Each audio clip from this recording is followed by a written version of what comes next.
la deuxième table ronde du coup de cette journée, intitulée Du labo à la start-up. Nous sommes là pour vous accompagner.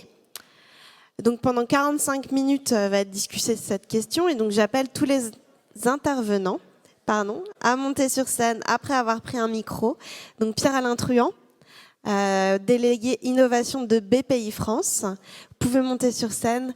Nadia Scandrani, James Grivet, Jérémy Paris, Charles Guillan, Bénédicte Magérand et David Hériban. Bienvenue à tous, bonjour et bonne table ronde. Installez-vous comme vous voulez, on alterne les filles, les garçons ou pas, on fait comme on peut.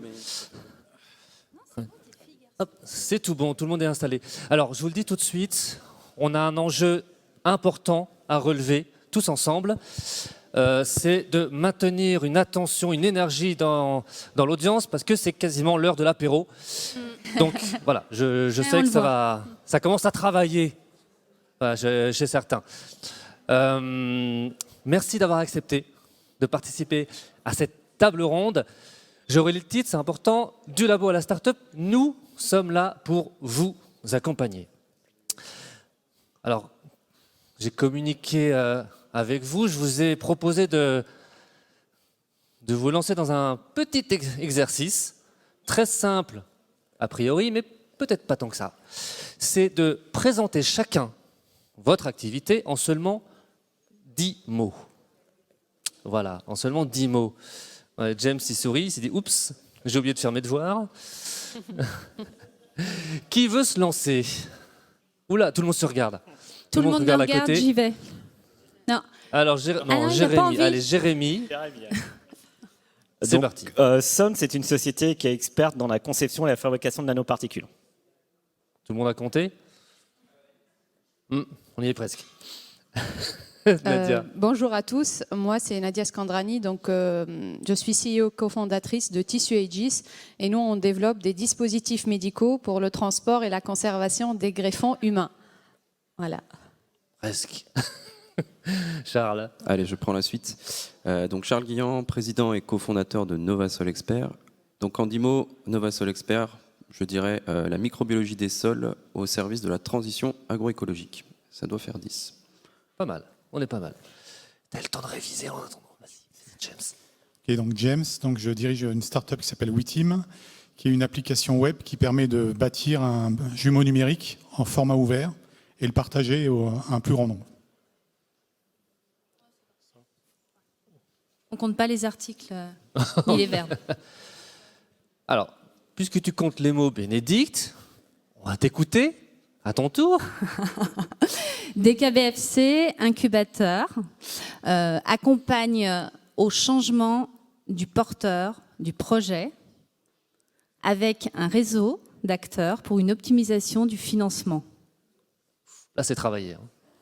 Travailler, mais parce que quand BPI me demande de faire quelque chose, je le fais pour mes talents. C'est sympa. Voilà. Merci beaucoup, Bénédicte.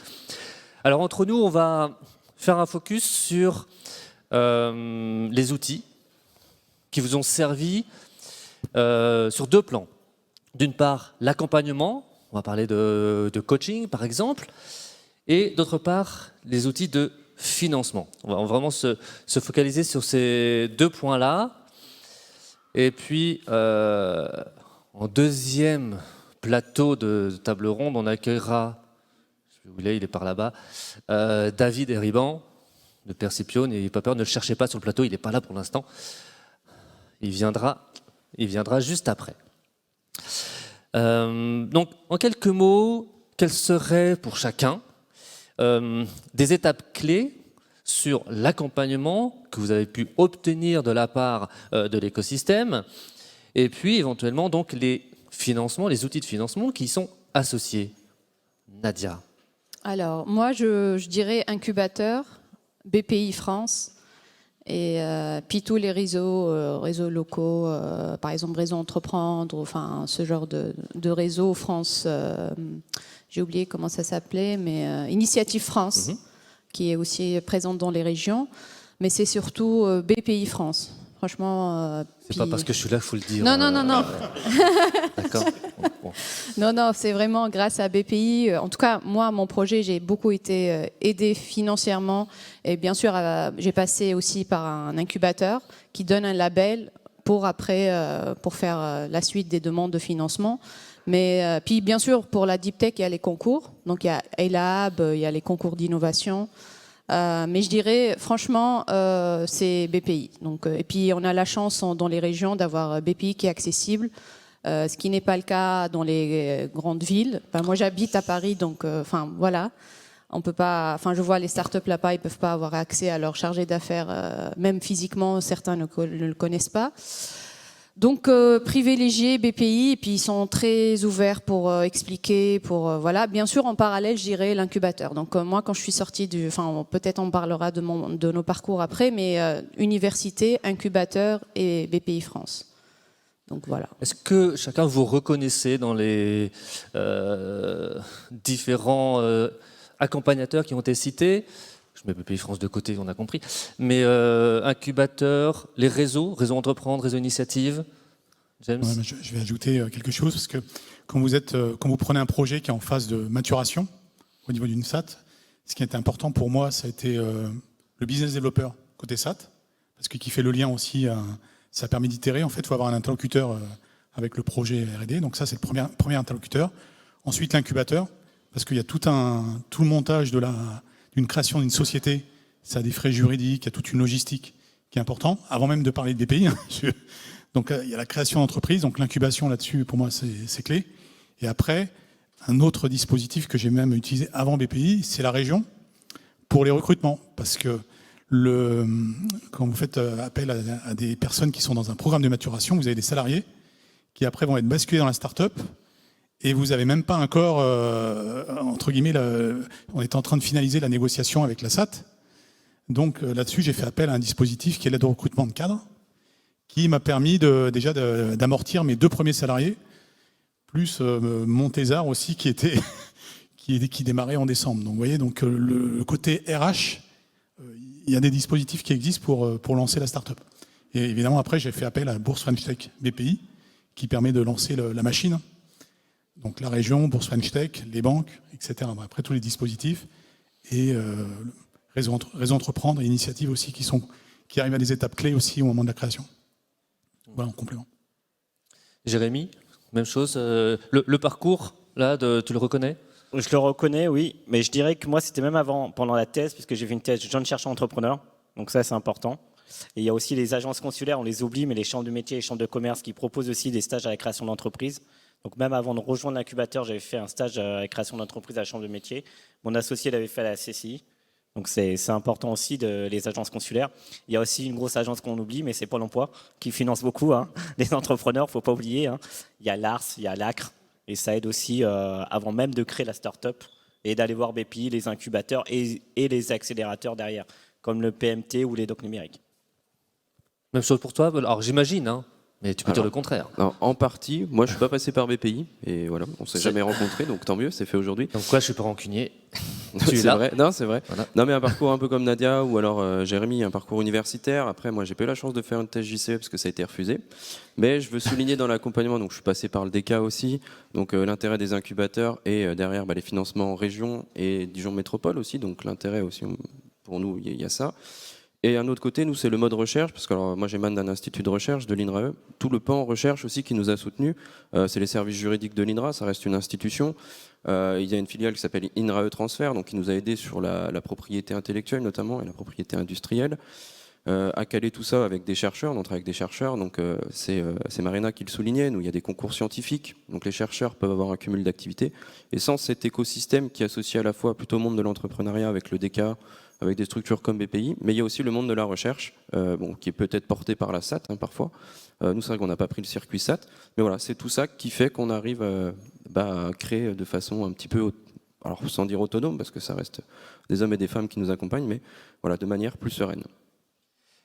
Alors je vais rebondir effectivement là-dessus, des hommes et des femmes qui vous accompagnent. Vous avez tous cité DK, Bénédicte, en tant que directrice de DK BFC.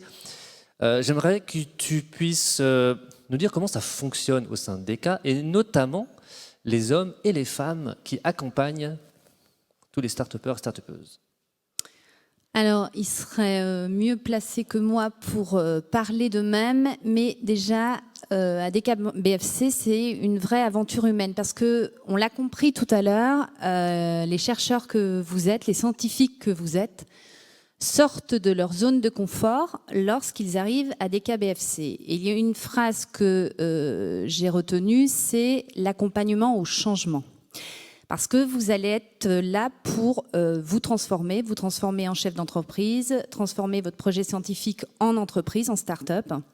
Et du coup, il est nécessaire et obligatoire que l'on ait un accompagnement de proximité avec vous. C'est la raison pour laquelle il y a un chargé d'affaires qui est référent au sein de DKBFC, mais bien évidemment, toute l'équipe est à disposition et va à un moment ou à un autre travailler sur le projet de start-up avec l'incubé. Et surtout, on va avoir aussi une forte collaboration et interaction entre tous nos incubés au sein d'ateliers, de workshops que l'on met en place. Je tiens à dire que cet accompagnement de proximité, il est présent à DECAM, il est aussi présent chez les accélérateurs, il est aussi présent chez BPI France, il est aussi présent à la région, il est aussi présent à l'État quand on a besoin d'une thèse CIFRE, etc. On a vraiment un écosystème de proximité avec les incubés et les start-upers. Il n'y a pas, enfin, je veux dire, ça c'est très très important. Alors bien évidemment, hein, on n'est pas un écosystème, voilà, Île-de-France, etc. Mais l'accompagnement de proximité est souvent très très cher à nos incubés qui font des comparaisons avec Station F, qui, comme vous le disiez, Nadia, pour BPI, ben ils ne connaissent absolument pas leurs interlocuteurs, etc. Et pareil pour les collectivités. Hein. Lorsque l'on a besoin, il ne faut pas oublier que tous nos start-upers sont intégrés dans des écosystèmes beaucoup plus locaux, et les collectivités sont à disposition de nos start-upers pour les intégrer dans ces écosystèmes et vont même jusqu'à servir de terrain d'expérimentation pour leurs produits ou services innovants. Donc ça aussi, c'est un plus que l'on n'aura absolument pas.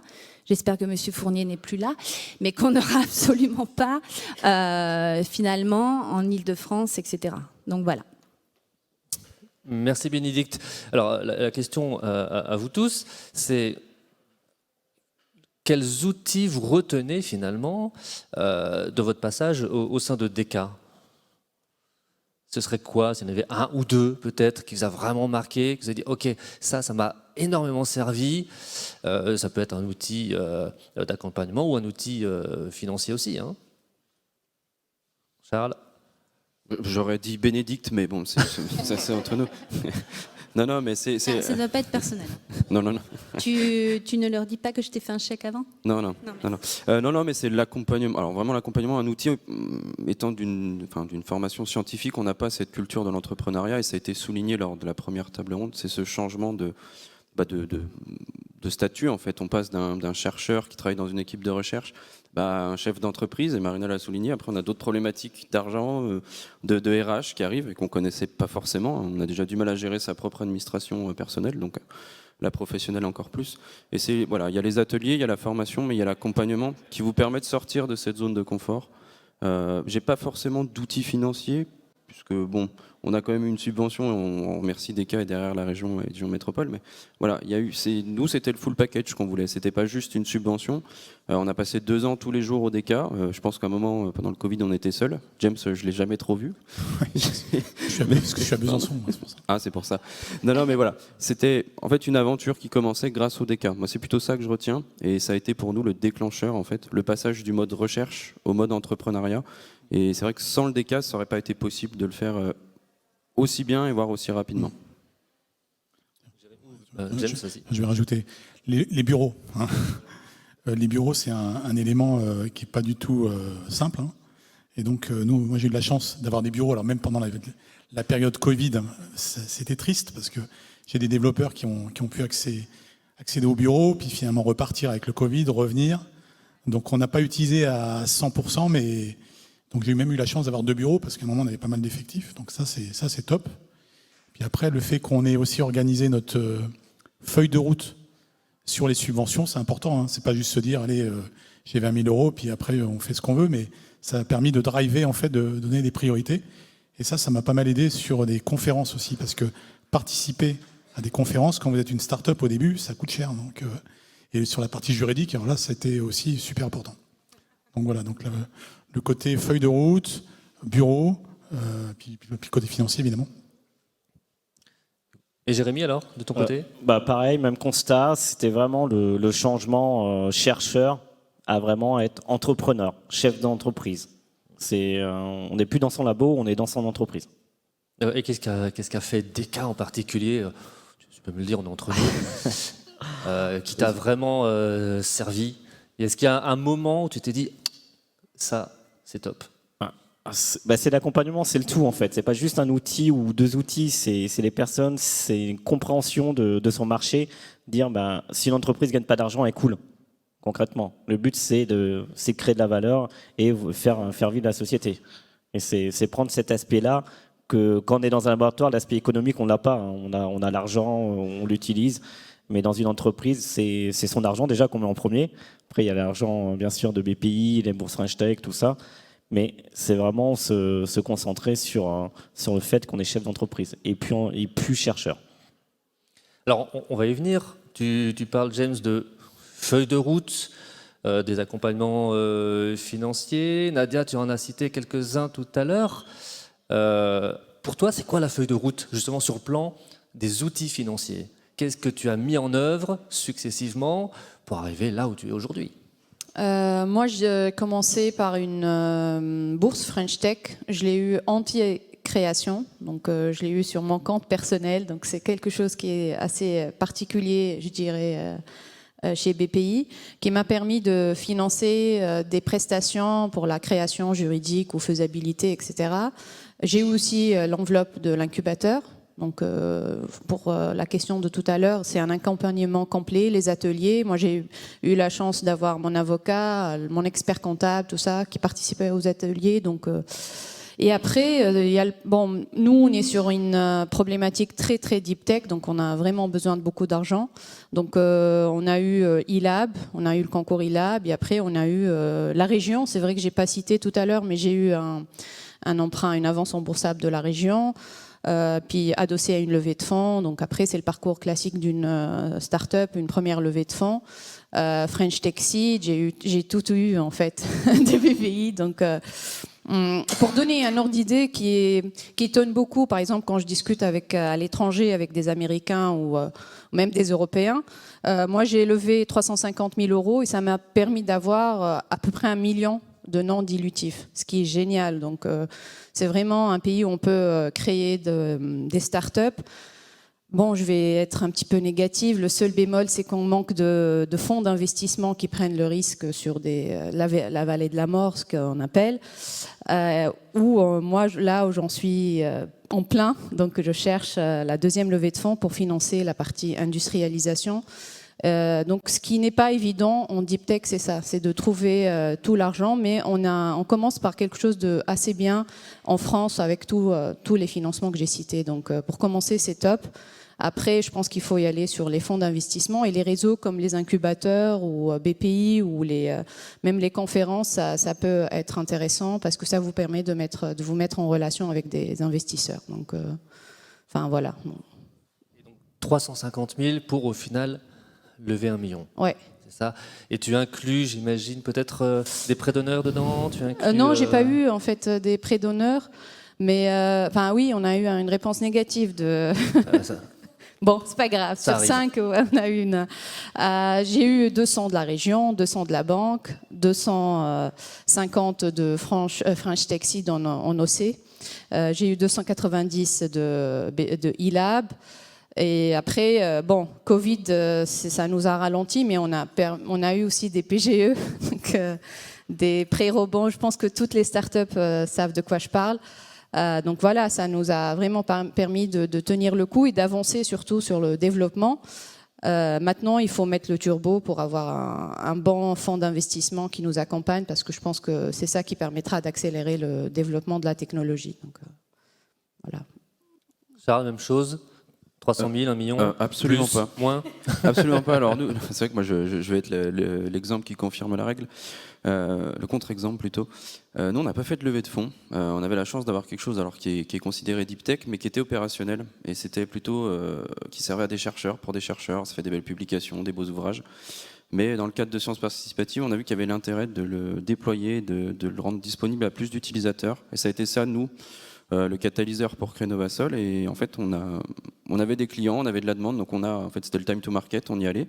Ça ne veut pas dire qu'on ne va pas faire des levées de fonds ou autres pour de la nouvelle R&D qui va permettre de développer de nouvelles choses, de nouveaux process, de nouveaux indicateurs, ou d'optimiser ceux qu'on a pour la phase d'industrialisation, parce que là, on est bloqué par des débits, par exemple, des débits laboratoires. Et nous, on travaille avec des techniques PCR en plus, donc le Covid nous a un petit peu freinés.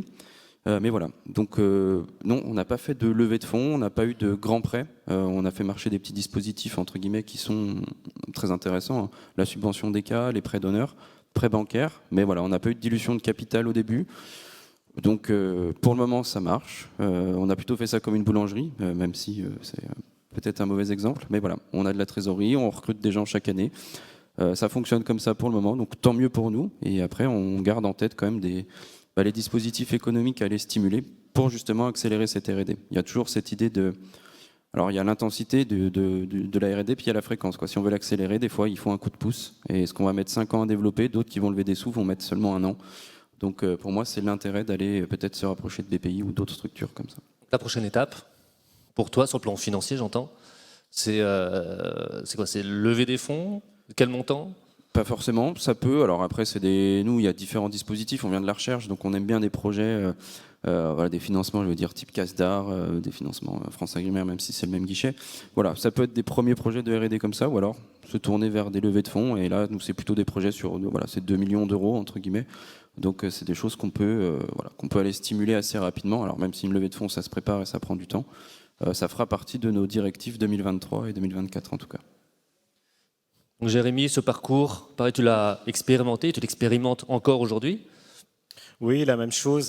DECA, les subventions DECA, les prêts d'honneur, la banque et la Presta-Inno. C'est important qu'il faut la demander avant la bourse hashtag émergence. Petite astuce, sinon ça ne marche pas. Nous, c'était limite à 2-3 jours, donc il faut en tenir compte. Et bien sûr, comme le disait Charles, il y a tous les projets européens. On est dans un projet européen, donc on gagne des fonds comme on a aussi des fonds comme ça, on est dans des projets ANR, voilà, c'est aussi des moyens de financer la start-up. Et là, aujourd'hui, à la louche, hein, comme ça, entre ce que les fondateurs ont mis au départ au sein de l'entreprise et ce que l'entreprise a réussi finalement à les lever, on est sur quel genre de grandeur, quel chiffre? Là, on doit être autour de 400 000, 500 000 euros. Levé? Levé, oui. D'accord. Non dilutif, on n'a pas fait de levée de fonds. Et finalement, pour un apport de combien à peu près au départ? Nous, on était à 3, on a mis 15 000 euros, plus les prêts d'honneur, ça faisait quasiment 100 000 euros. Donc 100 000 euros d'investi, la mise de départ, et pour finalement 4... 4, ouais, je crois que c'est 400 000 euros qu'on a récupéré derrière, entre la banque... On est à peu près dans les mêmes ratios. Hein. Ouais, c'est ça. Ouais. Ça se tient. Pareil, James? Un peu plus, en fait. Ah là là là là là là. Non, il y a eu un facteur. Toujours plus, James. Toujours plus. On a mis, avec mes associés, on a mis l'équivalent de à peu près de 115 000 euros. Et on a fait un effet quasiment du x8, en fait. Entre donc BPI, merci à BPI, la région, les aides au recrutement, donc 900 000 quasiment, plus en plus un projet européen. Alors, j'ai eu de la chance de participer à un consortium avec la métropole de Dijon, EDF. On a gagné un projet européen donc, qui nous permet d'avoir 170 000 euros. Donc vous rajoutez ça en plus. Donc ça c'est très bien. Et puis actuellement, donc, je suis en train de faire une petite levée de fonds auprès d'un réseau de mes connaissances, donc 150 000 euros, pour attaquer une autre levée de fonds cette année de 1 million d'euros. Parce qu'on a besoin de recruter. Et je suis dans un domaine B2B où il y a une forte exigence. On est sur un outil numérique, on pourrait se dire les outils numériques, c'est simple, c'est rapide, mais en fait non. On est dans un marché hyper concurrentiel et on a un avantage concurrentiel, mais il y a des recrutements qui sont nécessaires. Donc voilà, il faut qu'on fasse cette levée de fonds. on a nos premiers clients, et il y a aussi, quand on parle de deep tech, il y a la vitesse de nos clients aussi, parce qu'il n'y a pas que nous. C'est derrière, quand on a une technologie, il faut qu'elle soit adaptée par nos clients, ça prend du temps. Et donc, voilà, on commence à faire les premiers tests, les premiers contrats. Et nous, l'idée, c'est que nos clients, ils vont commencer par 10 utilisateurs, et puis après, d'un coup, ça va être 500, 1000, 2000. Et donc, il y a une phase comme ça où il y a un ramp-up. Donc, on est dans ce qu'on appelle la preuve de marché pour un investisseur. Donc, voilà un petit peu. Métier que tu connais bien, par ailleurs. Bénédicte, on voit des parcours, des feuilles de route assez différentes, finalement. De ton point de vue, est-ce que tu veux bien nous dresser cette frise presque temporelle des différents outils à mobiliser, quand, comment, pourquoi? Ouais. Mais tu as le droit à plus que 10 mots. Plus que 10 mots? Oui. Tout commence, on va raconter une histoire. Il était une fois, donc. Il était une fois un chercheur dans son labo qui avait fait une magnifique découverte et donc qui s'est lancé dans une thèse. En même temps, il s'est dit j'entends parler à la Deep Tech Tour, je suis venue à la Deep Tech Tour l'autre jour et je me dis pourquoi je ne me lancerais pas aussi dans l'entrepreneuriat. Donc, il va commencer son parcours de jeune chercheur entrepreneur. On va la faire comme ça. Voilà. À partir de ce moment-là, il va avoir donc il va bosser sa thèse. Il va y avoir aussi le dispositif ICE, etc. Et puis, ce dispositif ICE, jeune chercheur entrepreneur, vont faire qu'il va avoir accès de plus en plus à l'entrepreneuriat. Mais j'ai envie de dire l'entrepreneuriat magnifique pour le séduire. D'accord ? Donc, il ne va pas avoir accès à tous les obstacles, bien évidemment que non. Voilà. Ensuite, il va rentrer, il va être en TRL 6-7 et entre-temps, il aura rencontré l'incubateur puisque la SAT, les labos, etc., on a des liens très étroits avec tout le monde académique.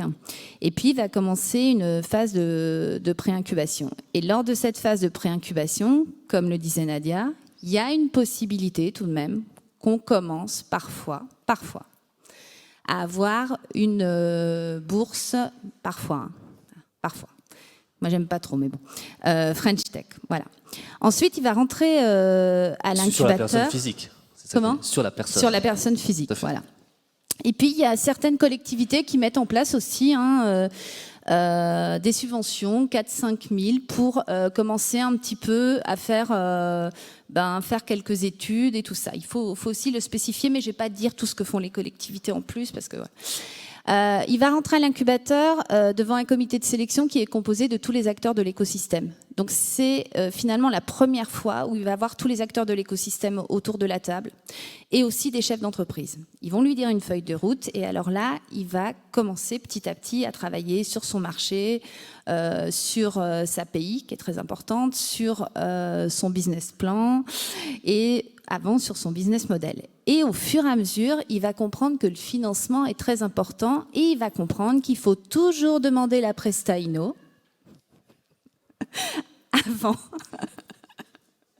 tout dispositif de BPI. D'accord ? Parce que sinon, ça ne le fait pas. C'est comme ça. Bon. Ensuite, il va comprendre qu'il y a des acteurs incontournables. Acteurs incontournables, c'est BPI, mais c'est aussi la région. Et c'est aussi l'État. Parce que l'État, quand il donne fort. Mais il faut pouvoir accéder à ces concours, ILAB, etc. Mais quand il donne, l'État, il donne... voilà. Et on l'a vu avec Nadia, 290. Voilà. 290. 290, ouais. Ça peut monter le ILAB. C'est d'ailleurs pour ça que DECA fait une préparation au ILAB de plus en plus performante. J'envoie un petit message. Voilà. Donc en fait, et quand finalement tout au long de sa période de 24 mois, il va petit à petit avoir ses dispositifs. Puis après, on va le mettre en relation avec des réseaux entreprendre, des initiatives, etc. pour qu'il ait des prêts d'honneur, mais aussi avec des accélérateurs pour que quand ils sortent de DK, en fait, il y a un continuum d'accompagnement. Et là, tout au long, lors, après, en fonction finalement de sa maturité, de la maturité entrepreneuriale de la boîte, eh ben, il va disposer, comme par exemple James, il a tout de suite eu besoin des dispositifs régionaux pour employer ces cadres qui sont arrivés le 30 janvier 2020, juste un mois et demi avant la Covid à DK. Et lui, il a tout de suite eu besoin. Alors que finalement, James, ça faisait que 6 mois, c'est ça, ou 8 mois, que tu étais à DK et que tu avais tout de suite créé.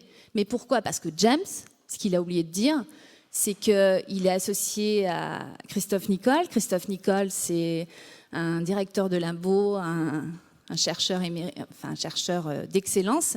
Et lui, et toi, James, tu étais dans l'entrepreneuriat déjà. Donc, il va falloir aussi que nous, on s'adapte au profil finalement des porteurs. Il y a aussi, et ensuite, il va avoir accès à tous les dispositifs que tu connais mieux que moi, de BPI France, de BPI, et toujours les dispositifs régionaux. Et puis, ce dont a parlé James, très important, les dispositifs aussi au niveau des écosystèmes territoriaux, comme par exemple Dijon Métropole, il y a aussi Besançon, enfin, et ne surtout pas oublier les dispositifs européens. Et à un moment, tout ça va faire que on va accéder aux levées de fonds à un moment ou à un autre. Et il ne faut pas oublier qu'on a des fonds régionaux d'investissement qui sont présents en région Bourgogne-Franche-Comté, qui sont plutôt en préamorçage, etc.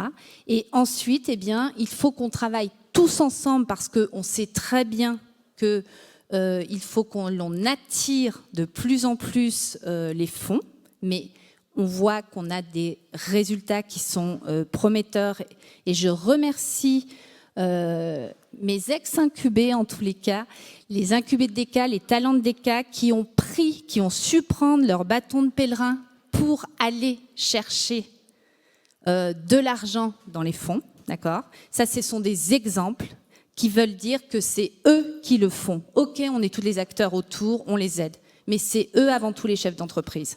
C'est eux les talents. Voilà. Merci. Merci Bénédicte. Et juste avant de changer de plateau, de laisser la parole à David, de l'accueillir ici même, juste pour conclure, allez, on a fait l'exercice en 10 mots tout à l'heure, mais s'il y avait un mot à dire aux chercheurs, aux doctorants, à ceux qui hésitent à entreprendre, quel mot vous utiliseriez, vous, chacun ? Qui se lance ?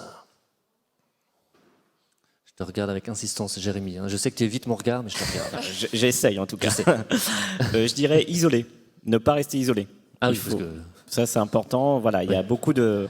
On est d'accord, hein. Le mot, ce n'est pas isolez-vous, c'est sortez. Ouais, voilà. J'explique après. Il y a une petite explication. Il ne faut pas rester isolé. Il y a un écosystème qui marche bien en plus, donc il faut aller voir l'université, il faut aller voir Science, l'incubateur, BPI, les prêts d'honneur, les chambres consulaires. Il y a tellement de monde qui travaille aussi sur l'innovation, donc il ne faut pas hésiter à aller les voir. Et puis même si vous n'êtes pas au bon stade, ils vous réorienteront vers les bonnes personnes. Merci Jérémy. Charles ? Moi, je dirais oser, en fait, mais oser à titre de, plusieurs exemples. Oser sortir de votre zone de confort, on en a déjà parlé, ne pas rester isolé, mais oser, refaire le point sur vos recherches, par exemple, ce que vous avez déjà fait, où vous en êtes, et des fois, vous vous rendrez compte que vous avez des choses qui peuvent être commercialisées. Il faut juste vous faire accompagner, trouver le bon interlocuteur, le bon binôme, ou peut-être plus si vous êtes en équipe, et allez-y, quoi. Faut essayer. Après, peu importe le stade de votre vie, j'ai envie de dire, plus ou moins jeune, avec des enfants ou non, voilà, allez-y. Merci. James ? Okay, donc moi, je dirais aussi, il ne faut pas se mettre de barrière mentale. Donc, et puis derrière, ce qui est en cours en France, on a tout un ensemble de dispositifs qui est quand même puissant. Il faut y aller pas à pas, en fait. Donc l'idée, c'est... Tous les dispositifs dont on a parlé, c'est sûr que ça ne s'obtient pas comme ça en claquant des doigts. Il faut défendre son dossier, il y a toute une analyse. Et le fait d'échanger avec d'autres personnes, toujours permet d'avoir un effet miroir pour après être meilleur dans les dossiers qu'on défend. Donc voilà, donc il faut y aller pas à pas et puis pas se mettre de barrière mentale. Nadia, pour conclure. Moi, je dirais d'abord, il faut changer de mindset. Enfin, c'est pas évident de passer de chercheur avec une volonté de faire une carrière publique à voilà, parce que c'est pas évident aussi d'être entrepreneur. Mais il faut prendre le risque et puis surtout, il faut discuter avec les gens en fait. Il ne faut pas hésiter maintenant avec les réseaux. Par exemple, moi j'ai beaucoup utilisé LinkedIn. J'ai contacté des dirigeants. Enfin, vraiment, quand je me rappelle ce que j'ai fait, c'est pas. Et on a des retours, on a des réponses. Et j'ai même eu la chance d'avoir un mentor, moi Enfin, ça, c'est vrai que c'est un accompagnement qui peut être utile. C'est très utilisé dans les pays anglo-saxons, mais en France, ça se développe. Donc c'est un ex-président d'une grande société à la retraite qui m'aide, qui m'ouvre des portes et c'est venu gratuitement en fait, c'est un feeling et c'est grâce à LinkedIn. Donc voilà, oser et puis prendre le risque et c'est génial en fait, c'est une aventure vraiment géniale. C'est pas évident avec les maris et les femmes des fois, mais bon, la vie, faire une famille, tout ça, mais c'est top, franchement. Voilà. Chacun fait comme il peut à la maison, hein, ça vous l'avez compris. Voilà. Merci beaucoup à Merci tous à les vous. 5. On peut les raccompagner. Merci Vos à vous. applaudissements. Merci beaucoup. Vas-y. Et gardez vos applaudissements pour David Heriban, Percipio Robotics. Jean-Pierre Alain, Je t'en prie. bonjour David. à tous. Vas-y, toi, rapproche-toi. Mais oui. Alors, on avait Pascal, le grand frère. Maintenant, on a David, le grand frère. Voilà. Donc, toi, David, la start-up, c'était il y a quelques années déjà, une dizaine d'années, grosso modo. Ouais, 11. Et tu ne vas pas, par contre, couper à l'exercice de présenter ton activité en 10 mots. Pas de raison. Eh ben, 10 mots. Donc, on conçoit et réalise des machines robotiques capables de manipuler des micro-composants pour faire des produits ultra miniatures. Oui. Voilà. En fait, 10 mots, on s'en fout. On fait ce qu'on veut. Vous en Voilà. avez plus? C'est pas facile, hein? Non, c'est pas ça. C'est pas facile, mais ceci dit, c'est un exercice qu'on demande régulièrement aux startups quand elles sont en phase de pitch devant des investisseurs. Voilà, juste de dire, vous pourrez vous entraîner à la maison, de décrire votre activité en 10 mots. Alors ça peut être votre activité ou ça peut être autre chose, hein, n'importe quel projet. Si vous voulez vendre vos vacances préférées à votre mari et votre femme, essayez, vous verrez, ça marche. David, non. Percipio Robotics, une aventure. Tu as entendu, hein, depuis ce matin, les différents parcours. Tu as entendu ici les parcours en termes d'accompagnement, en termes de financement. Toi qui as un peu de vécu, qui as un peu de recul sur tout ça, parce que là, on voit bien, ils sont créés depuis quelques mois, ou toutes petites années. Qu'est-ce que tu en dis, toi, de ce parcours? Qu'est-ce que tu retiens aujourd'hui? Bah, en fait, ils ont quasiment tout dit. Je vais beaucoup reformuler, en fait. Hein, donc, je vais essayer d'être un petit peu décalé, mais ça va être un peu compliqué. Oui, alors c'est une aventure. Il y a des hauts et des bas. Faut apprendre plein de choses qu'on ne sait pas faire au départ. Mais c'est ça qui est excitant, en fait. Moi, c'est ça qui m'a plu. C'est que j'étais un ingénieur, je travaillais dans un labo. Je découvrais plein de choses super bien et j'avais envie de rester dans mon labo et l'opportunité s'est présentée et la saisie de cette opportunité c'est ça qui est au fondement de la création d'entreprise et donc ça m'a ouvert tout un champ d'apprentissage et de nouveautés et j'ai pas du tout regretté d'avoir quitté mon établi de roboticien pour aller créer ma start-up. Donc là, toutes les phases qui ont été évoquées avant, hein, d'inquiétude, au lancement. On a eu aussi Gaël qui a témoigné sur le fait de trahir l'inconnu finalement après son postdoc, nous disons est-ce que je reste dans cet inconnu ou est-ce que je me lance dans une aventure? Donc il a choisi cette aventure-là.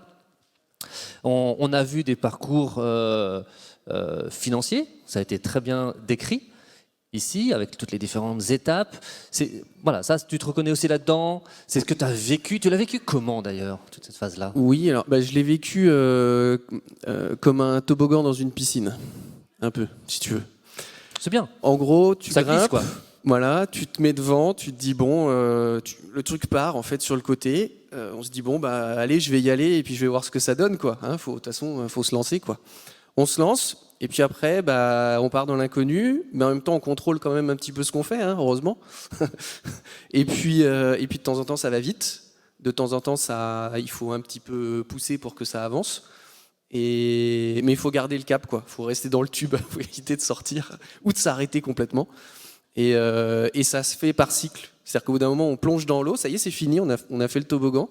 On se pose un coup, on prend du recul. Alors c'est peut-être ça que j'ai peut-être par rapport à mes collègues précédents, c'est que je suis passé par, je comptais tout à l'heure 4 cycles, l'incubation et la création, les premières années, la première levée de fonds, le premier gros client. Voilà. Et là, j'en suis au démarrage du 4e cycle. Donc le développement, croissance à l'international. Et à chaque fois, on a vraiment l'impression de me retrouver devant ce toboggan en me disant bon bah je vois à peu près où ça va finir. Je sais que je vais finir dans la piscine, mais je sais pas trop comment ça va se dérouler au milieu quoi. Voilà. Oui, le chemin peut être chahuté plus ou moins. Complètement. Mais c'est ça qui fait tout l'intérêt de cette aventure. J'ai l'impression en tout cas que l'adrénaline est puissante dans ce métier. En conclusion, Nadia, juste avant, a parlé de son mentor. Voilà. Et je sais que c'est un sujet qui te tient à cœur. Pour toi-même, endosser ce rôle, j'aimerais bien que tu nous en dises plus. Oui, alors déjà, juste pour dire, j'ai été énormément accompagné. Voilà, clairement. Je peux même pas compter le nombre de gens qui m'ont aidé et qui ont aidé à faire l'entrepreneur que je suis aujourd'hui. Voilà. Et il y en a dans cette salle aussi, voilà, que je remercie. Je pense à toi de Marie. et donc, ça me paraissait naturel de retransmettre à mon tour ce qui m'avait été donné. Et j'ai découvert aussi ça au réseau Entreprendre, dont je suis membre. Et j'invite les entrepreneurs en devenir ou déjà existants à rejoindre cette association, donc qui accompagne les jeunes chefs d'entreprise. Alors jeunes, pas forcément en âge, mais en expérience de chef d'entreprise. Et donc c'est ça qui est important pour ce réseau, c'est l'humain et donc c'est l'accompagnement. Et en fait j'ai découvert ça et je suis tout de suite accroché et j'ai voulu faire ça à mon échelle. Et dans les labos, parce que dans les labos on vient beaucoup plus en amont. C'est-à-dire qu'on est souvent face à l'idée, ou au jeune chercheur, ou au chercheur expérimenté qui a son idée. Et il n'a pas spécialement les clés de compréhension, ou on va dire il est vraiment face à l'inconnu quand on commence à parler d'activité économique et de développement commercial, quoi. Et donc, moi, ça m'intéressait d'accompagner, alors de recevoir déjà des jeunes chercheurs intéressés par ça, par la création d'entreprise, et puis de leur dire, de leur partager mon expérience et puis de leur faire un peu comprendre les points clés de cette démarche pour qu'ils puissent s'impliquer pleinement et savoir par où commencer, mais aussi pour qu'ils puissent se dire ah non c'est pas pour moi, mais je vais essayer de trouver quelqu'un qui va pouvoir m'accompagner là-dessus. Et donc à chaque fois que je passe du temps avec ces jeunes chercheurs et avec ces chefs d'entreprise en devenir ou déjà existants, et que je peux discuter avec eux, moi ça me fait beaucoup plaisir déjà. Mais aussi ça m'apporte énormément parce que en fait on voit pas souvent la poutre qu'on a dans l'œil. Et donc de commencer à dire dis donc toi tu as un petit souci là, ça fait prendre conscience de ces problèmes qu'on a nous-mêmes. Et même après 11 ans d'expérience à ce poste, je me rends compte qu'en fait en accompagnant des jeunes, des fois il y a des choses que je fais pas bien de mon côté, quoi. Voilà. Et donc ça me permet d'être meilleur dans ce que je fais après. Alors, dans l'idée d'être meilleur, on a tous plus ou moins envie de progresser, voilà, dans ce qu'on fait. Qu'est-ce qu'on pourrait améliorer aujourd'hui pour faire encore plus de deep tech? Quelles seraient les quelques actions que toi tu peux imaginer à notre échelle, évidemment, ou à la tienne? Alors il y a plein de choses à faire, on en a déjà un petit peu discuté. Il y a un sacré chantier. Alors il y a déjà énormément de choses qui existent. Et ça c'est vrai que c'est un truc, on a souvent tendance à rajouter des choses par-dessus les choses qui existent déjà. C'est souvent un peu compliqué et on se retrouve, nous, entrepreneurs en création, complètement paumés. Hein. Là, on a commencé, enfin, Blandine l'a très bien expliqué, Bénédicte, pardon, l'a très bien expliqué, tout le développement, hein, ça peut paraître un peu compliqué. Et en fait, on développe une compétence d'expert récupération de fonds et de dispositifs pour financer son entreprise. Au final, c'est une compétence qui est très utile. Hein. Mais il y a quand même un truc qui s'arrête, c'est le mur du labo. C'est-à-dire que le mur du labo, en gros, faut rentrer à l'intérieur. Et ce que me disent les acteurs qui sont à l'extérieur du labo, c'est c'est pas toujours facile d'y rentrer à l'intérieur. C'est compliqué, quoi. Et en fait, il y a des acteurs qui sont comme moi, des anciens de labo. Et donc nous, on a peut-être une plus grande facilité à rentrer. Et comme je le disais tout à l'heure, ce qui compte vraiment, c'est l'humain. Et donc de rencontrer les gens, de rencontrer les hommes et les femmes qui sont sur leurs établis, sur leurs ordinateurs, dans les labos. Et d'être là pour répondre à leurs questions, d'être là pour les accompagner vraiment au tout début de leur démarche, que ça soit pour la création d'une entreprise ou pas, ou autre chose, mais qu'on soit là à leur côté, à mon avis, c'est quelque chose d'extrêmement important, vraiment pour démarrer. Et puis après, il y a un parcours à construire, alors qui est déjà extrêmement bien fourni, mais quelque chose de plus cohérent entre tous les acteurs, pour que ça devienne, je ne vais pas dire un parcours de santé, parce qu'il faut quand même se battre, mais que les choses soient relativement bien balisées et que les créateurs puissent se consacrer à leur création et pas spécialement à tous les dispositifs. Est-ce qu'il est bon, est-ce qu'il n'est pas bon, est-ce que je conviens, est-ce que je conviens pas, voilà. Et vraiment qu'on puisse se concentrer sur le projet. Et moi, ça, c'est vraiment un truc qui me tient à cœur, c'est de dire à l'entrepreneur, écoute, crée ton produit, développe ton business model, okay, va vendre ton projet et ta boîte et ton produit, et nous, on va te mettre toute la structure qui va bien pour que tu puisses faire tout ça dans de bonnes conditions. Et ça, je pense que c'est vraiment quelque chose d'important et qu'on doit mettre en place tous ensemble. Et moi, là-dedans, j'accompagne un petit peu, voilà, à travers l'expérience que j'ai pu avoir et puis les contacts que j'ai encore et toujours avec les laboratoires et avec les jeunes porteurs. Donc, du labo à la start-up, nous sommes là pour vous accompagner. Merci beaucoup, David. Est-ce qu'il y a une ou deux questions dans la salle, que ce soit pour David ou pour les intervenants précédents? Ils seront toujours là, donc ils pourront répondre. N'hésitez pas, levez la main. Pas spécialement. En tout cas, merci infiniment, David, pour ce témoignage. Et c'est très enthousiasmant pour la suite de savoir qu'il y a des personnalités qui s'engagent. Merci. Merci Pierre-Alain. Merci à toi.